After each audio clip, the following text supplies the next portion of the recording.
திருச்சிற்றம்பலம். தென்னாருடைய சிவனையை போற்றி, எந்நாட்டவர்க்கும் இறைவா போற்றி. திருமூல தேவநாயனார் திருத்தால் போற்றி போற்றி. திருமூல தேவர் நாயனார் அருளிய திருமந்திரத்தில் தாரணை என்ற தலைப்பில் 3ஆம் மந்திரத்தில் இருக்கக்கூடிய பாடல்களை பார்க்கலாம். இது மனசை ஒழுங்குபடுத்துறது, அதாவது அலைபாயக்கூடிய மனசை ஒரு புள்ளியில் நிலைநிறுத்த செய்ய விடுறதா தாரணை என்று சொல்லப்படுது. பிரத்யாகாரம் மூலம் இந்த புலன்கள்லாம் அடக்கப்பட்டிருக்கும். அப்படியே இருக்க நிலையில் தாரணையை செய்யணும் அப்படின்னு சொல்கிறாங்க.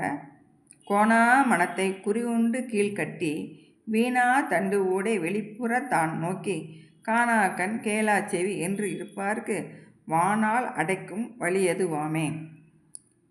அதாவது கோணாத மனம், இந்த புலன் வழியே செல்லக்கூடிய இந்த மனசை பிரத்யாகாரத்தால் ஒரு வழிப்படுத்தி அதன் மூலம் திரும்பி அதை கீழ் நோக்கி போகாத வரைக்கும் தடுத்து சுழுமுனை வழியாக மேலே செல்லக்கூடிய அந்த வாயுவை ஆஞ்சை சக்கரத்துக்கு அடைய வச்சு அங்கேருந்து தியானம் செய்கிறதா. அப்படி செய்யும் பொழுது ஐம்பொறிகள்லாம் செயலற்று இருக்கும் நிலையை அந்த உயிரானது அடையும் அப்படின்னு சொல்கிறாங்க. அப்படி செய்கிறதுனால பிறவி வரும் வழி அடைக்கப்படுது. வானால் அடைக்கும் வழி எதுவாமே அப்படி இருக்கக்கூடியவங்க காணா கண் கேளா செவி அப்படின்னா பிரத்யாகாரத்தில் அந்த நிலையில் இருந்து அப்புறம் அந்த ஆஞ்சேச்சம் வரைக்கும் போயிருக்கக்கூடிய அந்த உயிரான கீழ் நோக்கி பார்க்காதான் திரும்பி போகாத மாதிரி இருக்கணும். அதாவது இடகலை பிங்களை என்று சொல்லக்கூடிய நாடிகள் முதுகுத்தண்டில் 2 பக்கத்துலேயும் பின்னி பின்னி போகக்கூடியது. சுழுமுனை நாடிங்கிறது முதுகுத்தண்டின் உள் வழியாக போகக்கூடிய நடுநாடின்னு சொல்லக்கூடியது. அப்படி இருக்கும் பொழுது பறவழியை பார்த்து இருப்பவங்களுக்கு இந்த கருவி கரணங்களால் எந்த காரியமும் படாது. கண் விழிச்சிருந்தாலும் அது போய் புலன் வழி சென்று பற்றாது. காது அந்த ஒளி காதில் விழுந்தாலும் அவங்களுக்கு அதனால் எந்த இடைஞ்சலும் கேளா செவியாக இருப்பாங்க அப்படின்னு சொல்லி இந்த பாடலை காமிக்கிறார்.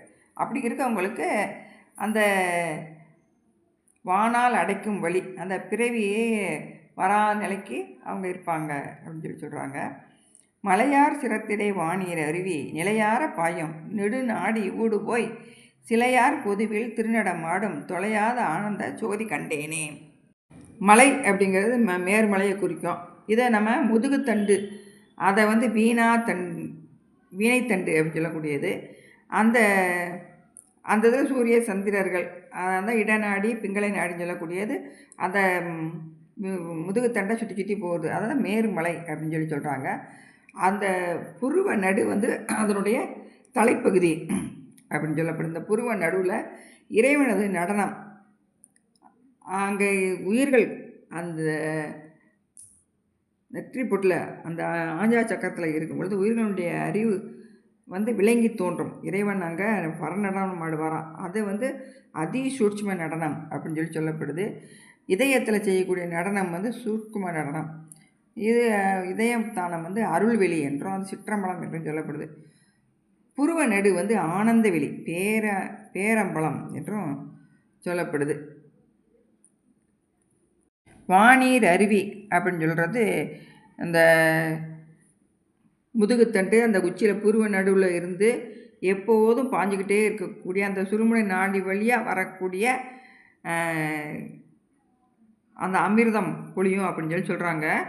அந்த பரநாத ஒளி அப்படிங்கிறது சிற்சபையில் ஆனந்த கூத்து ஆடுகின்ற அந்த இறைவன் சச்சிதானந்த ஜோதியை நான் தரிசித்தேன் அப்படின்னு சொல்லி இவர் திருமூலர் தேவராக சொல்கிறாரு. அடுத்த பாடல். மேலை நிலத்தினால் வேதக பெண்பிள்ளை மூல நிலத்தில் துயில்கின்ற மூர்த்தியை ஏழை எழுப்பி இவளுடன் சந்திக்க பாலனும் ஆவான் பராநந்தி ஆணையே அப்படின்னு சொல்லப்பட்டிருக்கு. பாசஞானம் பசுஞானங்களை பதிஞானமாக மாற்றுதல் பற்றி தான் சொல்கிறாங்க. பெண் பிள்ளை என்பது இந்த திரோதான சக்தி. அவளது செயல் என்னென்னா உயிரின் உணர்வை பக்குவப்படுத்துறது தான் இந்த திரோதான சக்தியோட வேலை. வேதக பெண் பிள்ளை அப்படின்னு சொல்லி அதை சொல்கிறாரு. இந்த திரோதான சக்தியை துயில்கின்ற மூர்த்தினா உறங்கி கிடக்கின்ற அந்த குண்டலினி சக்தி. அது அறியாமையால் இருக்கக்கூடிய அந்த உயிரின் உணர்வை அறியாமையால் செயல்படுத்திக்கிட்டு இருக்கு. அந்த உயிரின் அறிவு விளங்க விடாமல் செஞ்சுக்கிட்டு இருக்கு. அது எழுந்து மேலே இருக்க இந்த ஆதாரங்களையெல்லாம் கடந்து இந்த குண்டலினி சக்தியானது மூலாதாரத்தில் இருந்து சுவாதிஷ்டானம், மணிப்பூரகம், அநாகதம், விசுத்தி, ஆங்யம் என்று சொல்லக்கூடிய இந்த சக்கரங்களை எல்லாம் கடந்து ஆஞ்சையை அடைஞ்சி அங்கே இருக்கக்கூடிய அங்கு நின்று அறிவை அந்த விளங்க வைக்கக்கூடிய அந்த திராதான சக்தி செய்யக்கூடிய வேலை.